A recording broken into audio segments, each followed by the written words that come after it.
Loomis County, Sierra County, Nevada County, Sutter County, Colusa County, El Dorado County, San Joaquin County, Solano County, Calaveras County.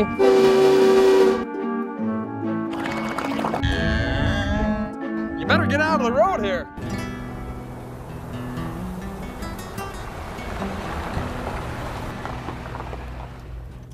The road. Most people use it to go to work, but when I'm on the road, I'm already at work.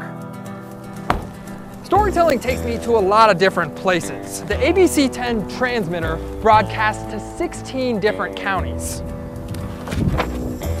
That's a big coverage area. It's about a quarter of the counties in the entire state. And I've had the privilege of doing multiple stories in each one of those counties. So sit down, turn the volume up, because over the next half hour, I'm gonna take you on a 16 county journey and show you 16 of my favorite stories. First stop, Loomis County, in the railroad town of Portola, where you can learn to operate a real train. Portola is the only incorporated town in Loomis County, and it's the only place where you can learn to operate a train. Hi, my name is Bill. I'm the Chief Mechanical Officer here at Western Pacific Railroad Museum.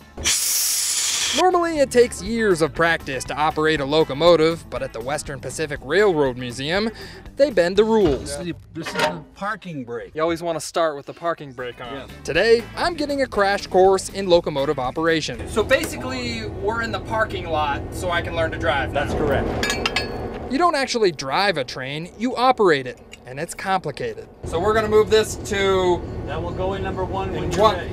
Okay, but you're not ready. We're not ready. We forgot the bell.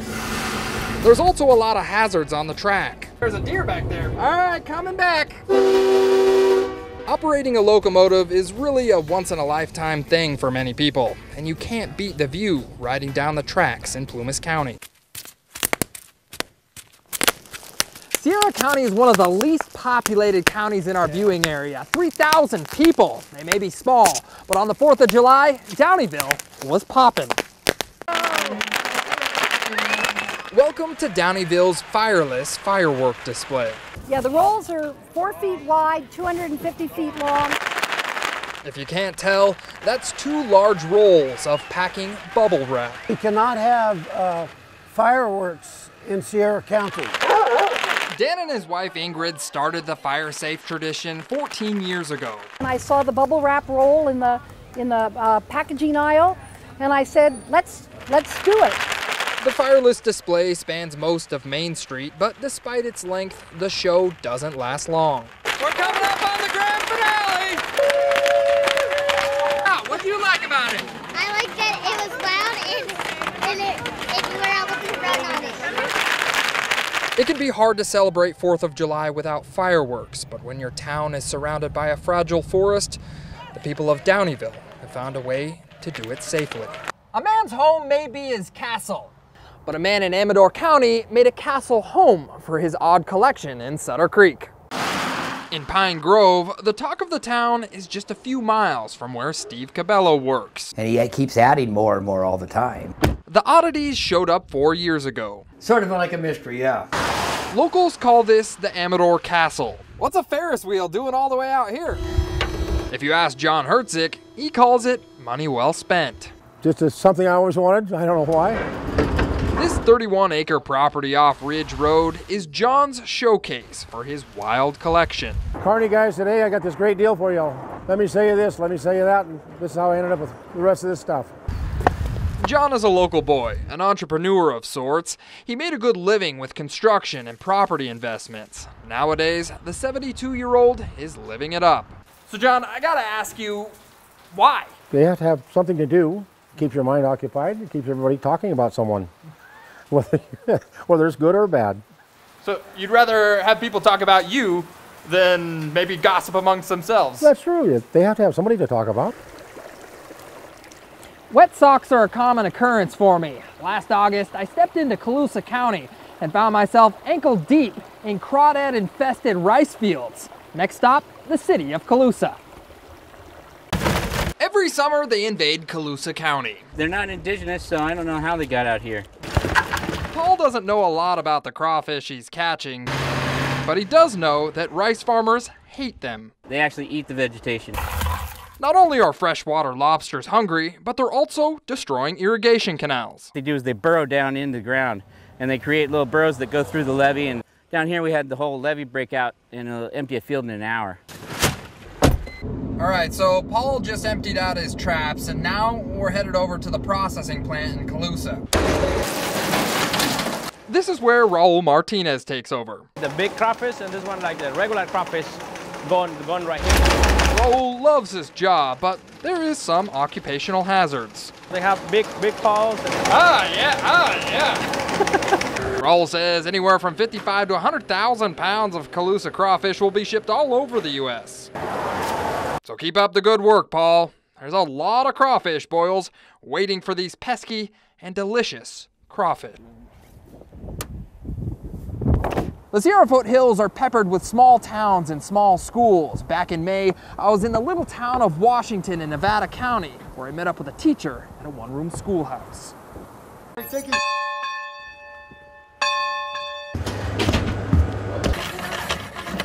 There's a couple of you that have to do some review and makeup. My name is Trish Gardner. I am the teacher, nurse, counselor, janitor, librarian, principal, secretary, groundskeeper, school liaison, and buyer. Okay, and the slithy toes did gyre and gimble. So I'm an actor and was a professional actor for a long time and decided to go into teaching, and so my bailiwick is drama. So we're doing Alice in Wonderland in the spring.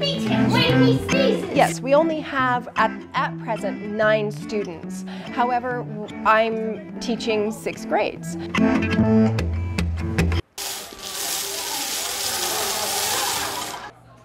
I-26! We have been facing closure for several years now, where the board did vote to close us 2 years ago. B12! Yeah. Almost. These parents came together so strong and hard and fought for this school.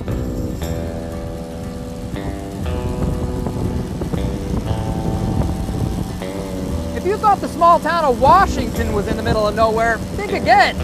Just off Highway 20 in Yuba County, the middle of nowhere is in the gold rush town of Timbuktu.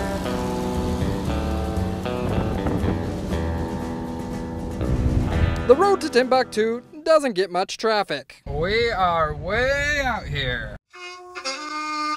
In 1852, Timbuktu was a bustling gold town founded by this man, Richard Marple. A storekeeper had been reading a history of Africa, and when he saw Marple coming down the hill, he said, "Oh, here comes the Sultan of Timbuktu." The nickname stuck, but the town didn't. When hydraulic mining was outlawed, everyone left.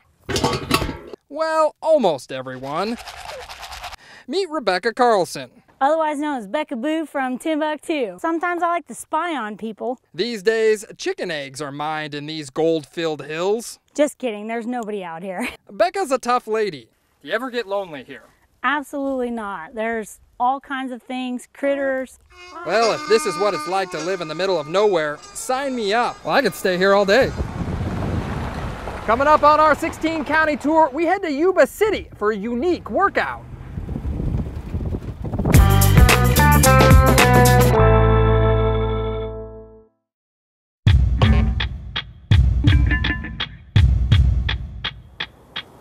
All right, so we're continuing our 16-county, 16-story journey through the ABC10 viewing area. Now, I get a lot of exercise on these stories that I do, but I got the strangest workout in Sutter County with a parrot trainer in Yuba City. Aversize. It's a term coined by Ken back in 2010. Basically, it's running with birds, and he's been trying to promote the new exercise on his Facebook page. So Aversizing, is this something I can do? Oh yes, anyone can do. If you're gonna run with some flashy birds, you better dress flashy yourself. All right. Let's Aversize. Aversizing is all about repetition. What do we call this move? Spin. The workout starts out slow, then speeds up. You sometimes feel like birds of the feather flock together. Oh yes, we have the same hairstyle. The birds really pick up the pace at the end of the workout. Ready, wing, fly. In all, Ken and his birds cover around 2 miles daily. His route takes him all over Yuba City and through a number of public areas. I believe exercising can be a good sport for a wide age range. Do the birds get dizzy? I've never asked them. In the city of Davis, 2 wheels are better than one. But one Yolo County man found that one big wheel is all he needed. If you're not on 4 wheels, you're probably on 2 in Davis. In this bike-friendly town, it's hard to stand out. That is, unless you're Martin Craig. You can stare all you want, but the story behind this bike is bigger than its wheel. I ride this bike because I was going to go across the United States in 2009 on a high-wheel bike. Martin is an avid cyclist. He's biked cross-country twice. An amazing feat for someone who was bedbound at an early age. I was in a coma for 2 months. I clinically died. Martin was in a horrifying car accident at age 23. Learn how to walk again, talk again. Doctors said he would never ride again. This is more than just any bike that most people can ride. But mastering the high-wheeler has been Martin's way of raising the bar higher. We realize that we're pure energy. We have no limits. There's nothing we can't do. When you think bird watching, it may remind you of cardinals or blue jays. In Auburn, vultures dominate the skies. And every year, Placer County bird watchers lose their feathers over it. It doesn't happen very often. Are you seeing any out there? But when it does, you have to be looking in the right spot. 9 to noon, the end of September, and you got to be looking up. I see one. First, it starts out small. Right now, it's just a few single birds that are coming up. No, we have a small kettle over here to the right. But then, it happens. Oh, they are kettling right here. They're kettling right here. Oh, he just moved. 10, 20, 30, 40. Every year at about the 1st of October, the skies in Auburn become speckled in black. Yeah, working that turkey vulture. Like a layover at an airport, Auburn is just a resting spot for the vultures. Tijuana special. They're heading for Mexico. Weather patterns in this small town act as sort of a launching pad. Whenever we get several birds circling around, we call that a kettle. And we actually call this whole area our stovetop. When the sun hits the American River Canyon and the city's concrete streets, cool air is heated, transforming it into sort of a propellant for birds. A lot of concrete, asphalt, a lot of thermals. See them. And just like a plane, the bird's departure is quick. Planes, trains, and automobiles. I've been in them all, but in El Dorado County, I rode in a homemade submarine to find out what was at the bottom of Fallen Leaf Lake. This particular protist is new to science. We've discovered the species. That's Captain Scott Cassell, and this is his homemade submarine. Roughly 3,800 pounds, and it took us 10 years to build it. Scott and his team are at Tahoe's Fallen Leaf Lake, and they're looking for deep water aliens. It gets fungus-like, plant-like, and animal-like. At the ripe age of just 15, expert diver Sydney Loomis discovered this rare creature. It's called a protist. We're still working on classifying it. This particular protist species is only found in Fallen Leaf Lake. Well, it's definitely a little cozy in here. And I got the chance to help search for it. And the first 3 feet often will leak a little bit. But the leak I shouldn't worry about, right? It's normal. It's not a problem. Worries aside, this homemade submarine is actually pretty safe. Scott and his team of engineers designed it to meet Coast Guard specifications. Copy that. Scott's team monitors us from the surface using a robotic sub, and it didn't take long for us to reach 100 feet below the surface. The protists we were searching for live on these sunken trees. And why do you think it's only here? Nobody knows. All right, stay with us as we continue our 16-county journey through the ABC10 viewing area. When we come back, we're heading to Sacramento to track down an albino deer.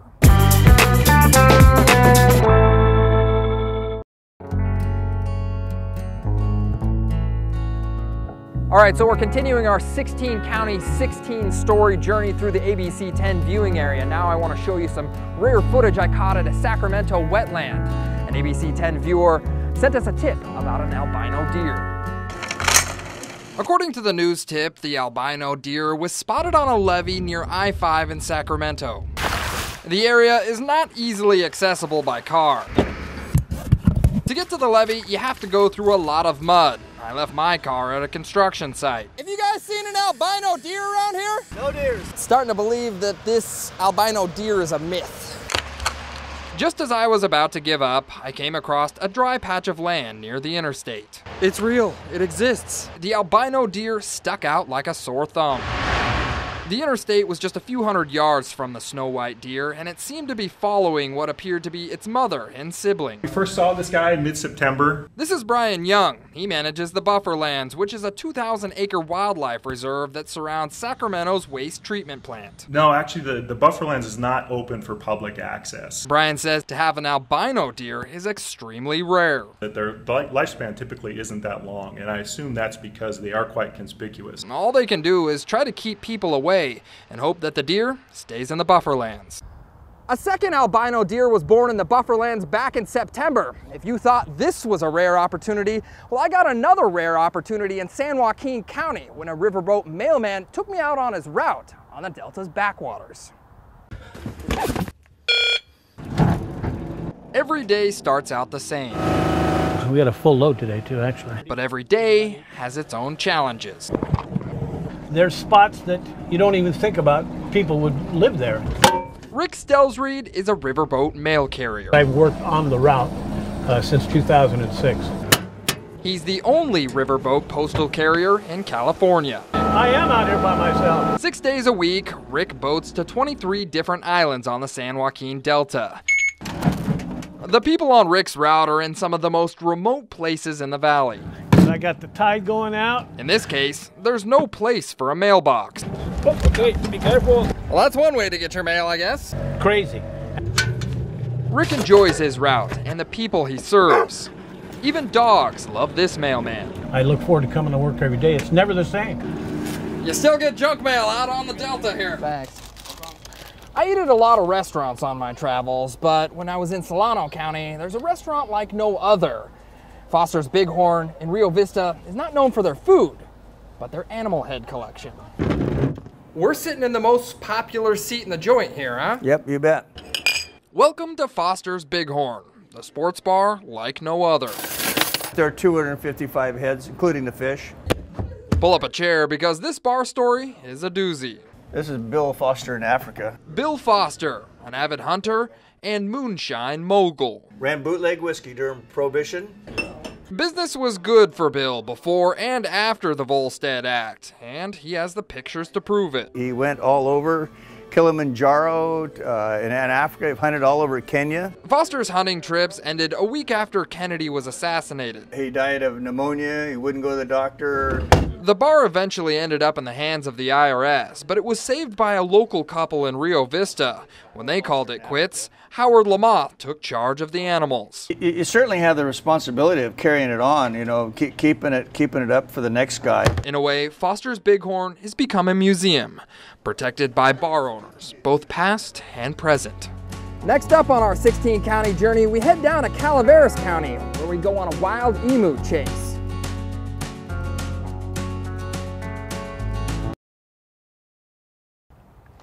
All right, so we're nearing the end of our 16-county journey through ABC10's viewing area.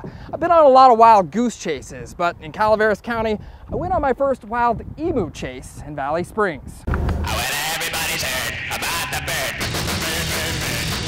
In a town of just 3,500 people, word of the bird traveled fast in Valley Springs. You guys seen an emu around here? Yeah, he was going up the road this morning. Just about everyone has seen the elusive emu. Right up there in the corner where the two fences meet, that's where the emu was at. Charles White's son snapped a picture of the emu outside his house and even named it. Don't know if it is a male or female, but we named it George. Finally, I got a solid lead. There he is! Just off Hart Vixen and Partridge Road, I found George, and he was causing quite the ruckus. Hey buddy, you better get out of the road here. George didn't seem to be following the rules of the road. He's been all the way down the street. Calaveras Sheriff's Office. I couldn't get a hold of Calaveras County Animal Control because of the New Year holiday, but I did file a report. Well, for now, George is free to roam, but if you're driving around in Valley Springs, slow down and keep an eye out for a giant bird. Well, they ended up catching George the emu here. They even found this guy a home.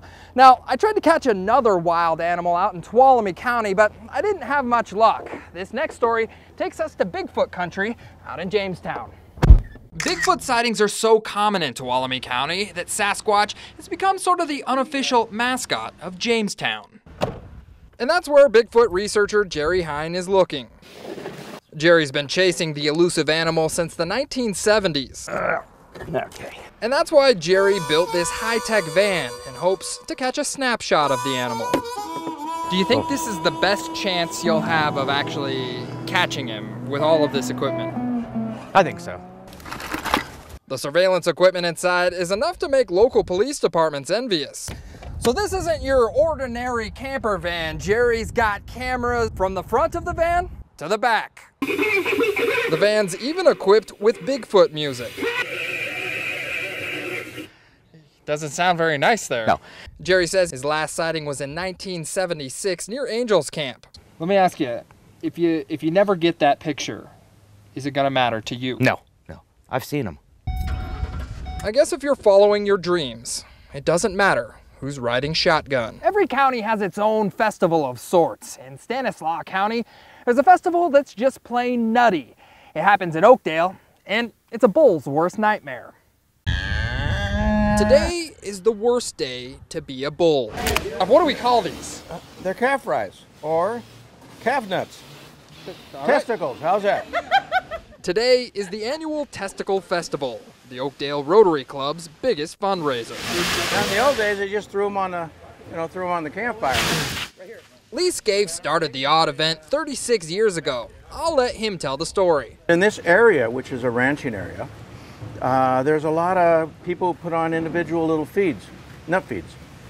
So I thought to myself, well, why don't the Rotary put on a nut feed so that the whole populace could have a chance to taste these things?